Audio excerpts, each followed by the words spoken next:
Syukur kepada Allah atas kasih karunia dan kemurahan-Nya. Boleh mempertemukan kita kembali Bapak dan Ibu Saudara terkasih dalam waktu teduh bersama. Edisi Rabu 9 Maret 2022. Bacaan kita Ayub 1 ayat 13 sampai 22. Mari kita berdoa. Kami bersyukur di hadapan-Mu Tuhan. Engkau Allah yang penuh kasih, setia memelihara kami. Kami menikmati hari baru pada pagi hari ini. Itu semua karena berkat kemurahan-Mu. Dan pagi hari ini, kami menyiapkan hati kami untuk mendengarkan firman Allah. Menerima firman Allah. Roh Kudus kiranya menolong kami. Dan firman-Mu kami hidupi dan kami jadikan sebagai pedoman dan pegangan hidup. Kami bertumbuh dari firman Allah dan melakukannya di setiap langkah hidup kami. Ya Tuhan, berfirman-Lah. Kami siap mendengarkan kebenaran-Mu. Ampuni dosa kami. Dalam nama Tuhan Yesus kami datang berdoa. Amin. Ayub pasal 1 ayat 13 sampai 22. Pada suatu hari ketika anak-anaknya yang lelaki dan yang perempuan makan dan minum anggur di rumah saudara mereka yang sulung, datanglah seorang pesuruh kepada Ayub dan berkata, sedang lembu sapi membajak dan keledai-keledai betina makan rumput di sebelahnya, datanglah orang-orang Sheba menyeberang dan merampasnya serta memukul penjaganya dengan mata pedang. Hanya aku sendiri yang luput sehingga dapat memberitahukan hal itu kepada Tuhan. Sementara orang itu berbicara, datanglah orang lain dan berkata, api telah menyambar dari langit dan membakar serta memakan habis kambing domba dan penjaga-penjaga. Hanya aku sendiri yang luput sehingga dapat memberitahukan hal itu kepada Tuhan. Sementara orang itu berbicara, datanglah orang lain dan berkata, orang-orang Kasdim membentuk 3 pasukan, lalu menyerbu unta-unta dan merampasnya, serta memukul penjaganya dengan mata pedang. Hanya aku sendiri yang luput, sehingga dapat memberitahukan hal itu kepada Tuhan.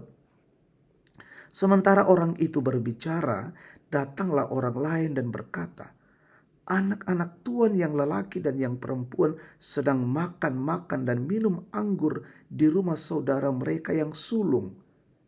Maka tiba-tiba angin ribut bertiup dari seberang padang gurun.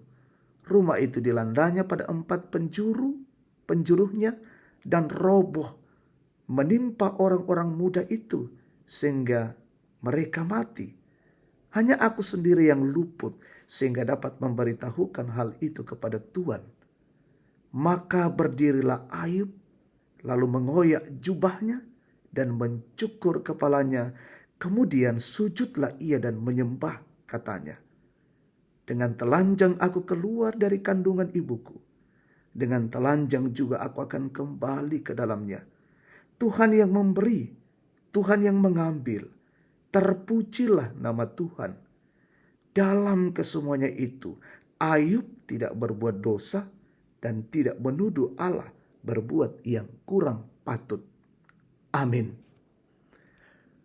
Bapak Ibu Saudara, tema kita bertahan di tengah pencobaan hidup. Kehilangan sesuatu yang berharga dalam sekejap mata tentu membuat seseorang sulit untuk menerimanya dengan lapang dada. Mengapa?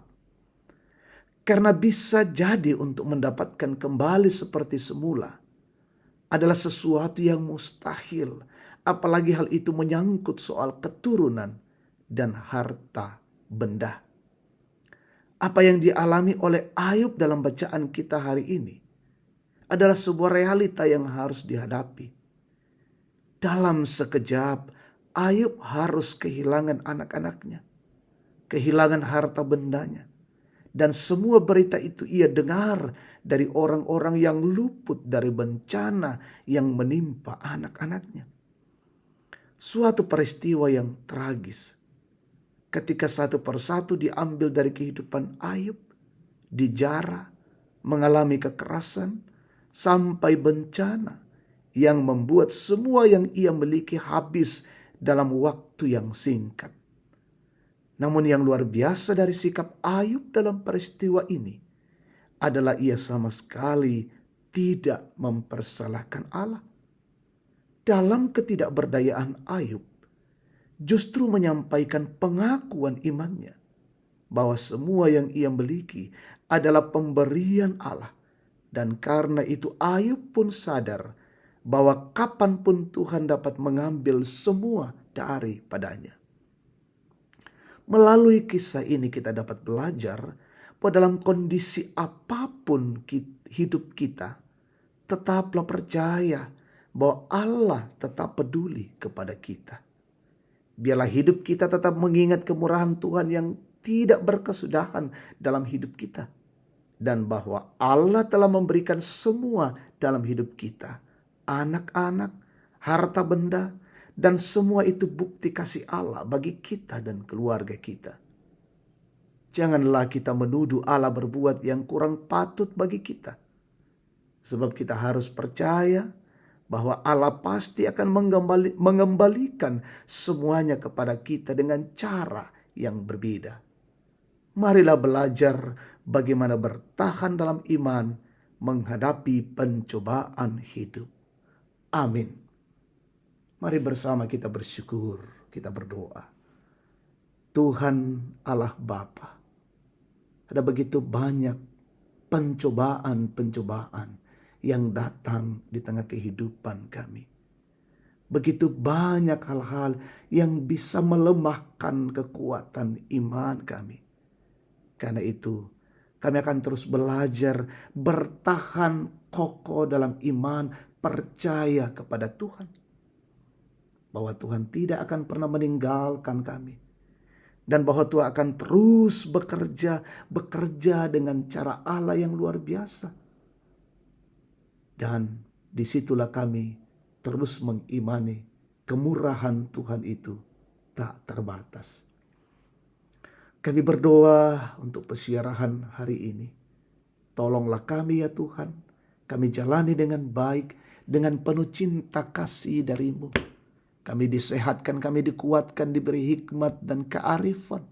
Bekerja, berusaha, melakukan tugas tanggung jawab, melayani, beraktivitas, dan semuanya tuntas demi hormat kemuliaan bagi nama Tuhan. Kami mendoakan bangsa dan negara ini, pemimpin-pemimpin kami di negeri ini, beri hikmat bagi mereka, mengayomi kami dengan baik, memimpin kami, dan mengerahkan kami pada masyarakat yang sejahtera. Dan pemerintah kami terus menegakkan kebenaran dan keadilan di negeri ini. Mereka mampu mengatasi wabah COVID-19. Berkati umat Tuhan, saudara-saudara kami, jemaat-Mu. Hari ini yang berulang tahun menikmati keberhasilan. Tuhan sempurnakan syukur mereka. Orang tua kami dalam masa tua, kuatkan dan sehatkan. Yang bergumul, yang mengalami kesulitan, teguhkan hidup mereka. Yang mengalami goncangan-goncangan hidup, tegakkan kehidupan mereka.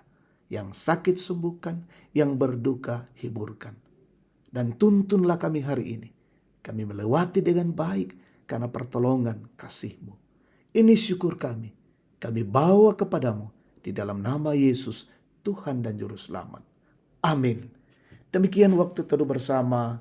Tuhan memberkati kita hari ini.